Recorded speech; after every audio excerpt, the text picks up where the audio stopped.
जय जय शंकर हर हर शंकर जय जय शंकर हर हर शंकर जय जय शंकर हर हर शंकर जय जय शंकर हर हर ஸ்ரீ சங்கர சரிதம் தெய்வத்தின் குரல் 5ஆம் பாகம்.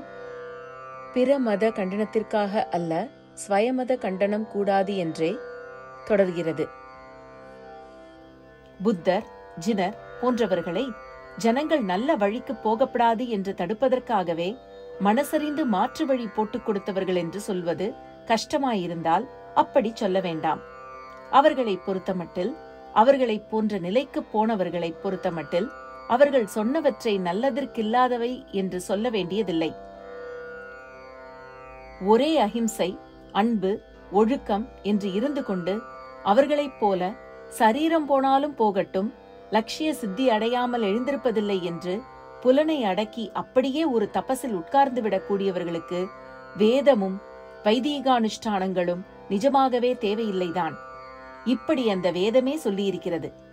ஞானியாய் போனவனுக்கு அப்பா அப்பா இல்லை, அம்மா அம்மா இல்லை, லோகம் லோகமில்லை, தேவர்கள் தேவரில்லை, வேதமும் வேதமில்லை என்று இப்படி ஸ்ருதி சிரசாக இருக்கப்பட்ட ஒரு உபனிஷத்திலேயே இருக்கிறது.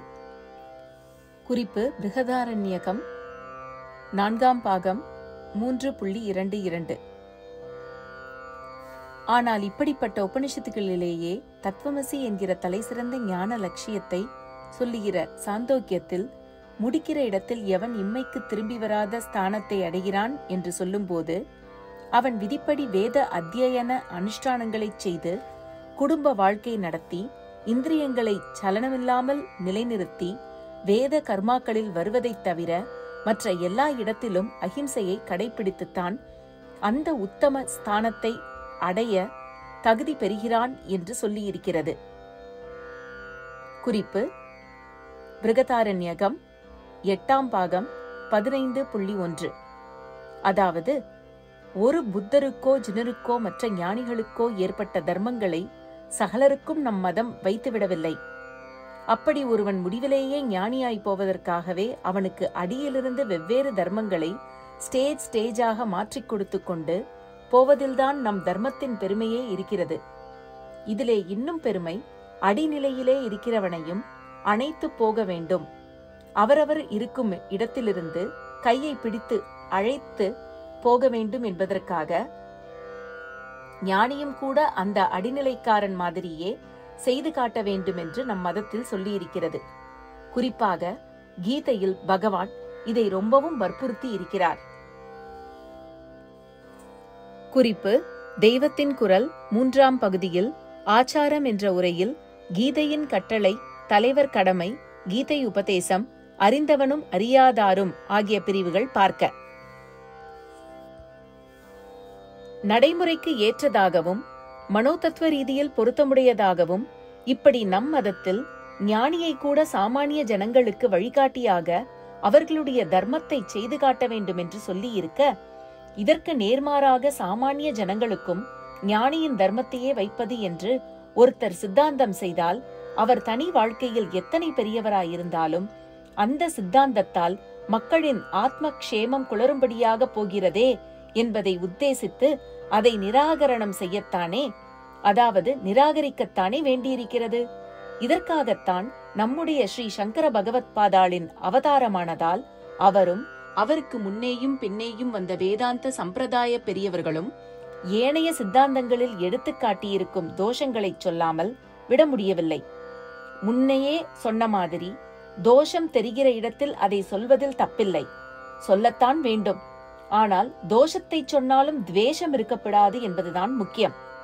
அந்த மதங்களை கண்டிக்க வேண்டுமென்பதற்காக அல்ல, அந்த மதங்கள் நம் மதத்தை கண்டிப்பது சரியல்ல என்று எடுத்துக்காட்டி நம்முடைய தாய் மதத்தை உள்ளபடி புரிய வைப்பதற்காகவே இதெல்லாம் சொல்ல வேண்டி இருக்கிறது.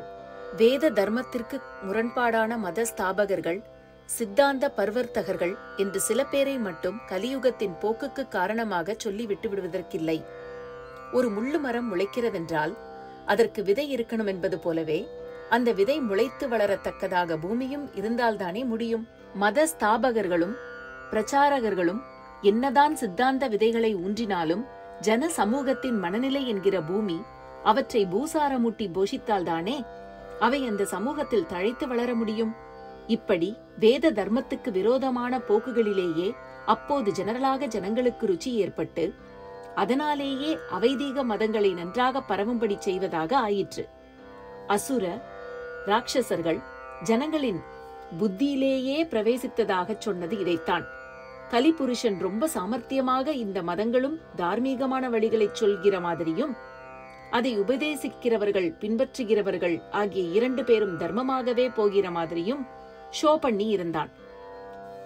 கலி பிறந்த பின்னும் கிருஷ்ண பரமாத்மா, வியாசாச்சாரியால் ஆகியவர்கள் கொடுத்திருந்த பலத்தினால் சுமார் 2500 வருஷம் ரொம்பவும் சீரழிவு ஏற்படாமலே வைதீக தர்மாசரணை நடந்து வந்ததற்கப்புறம் இப்படி இடைக்காலத்தில் அசதி மறதியாக இருந்ததற்கும் சேர்த்து வைத்து கலிபுருஷன் தன்னுடைய ஆதிக்கியத்தை ஒரே முரட்டுத்தனமாக காட்ட ஆரம்பித்தான்.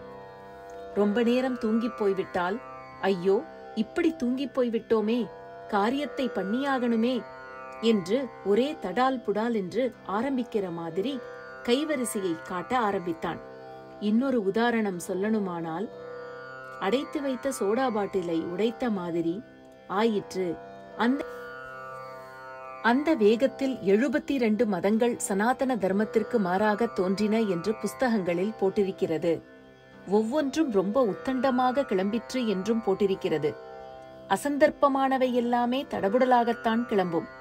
வாஸ்தவத்திலே ஹிதமாகவும் சத்தியமாகவும் இருப்பவை சாத்விகமாக சாந்தமாகத்தான் தோன்றி செயலுக்கு வரும்.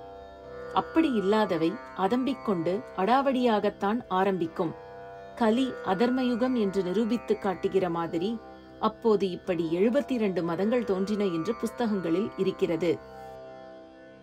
பிற மத கண்டனத்திற்காக அல்ல, ஸ்வயமத கண்டனம் கூடாது என்றே இத்துடன் நிறைவு பெறுகிறது.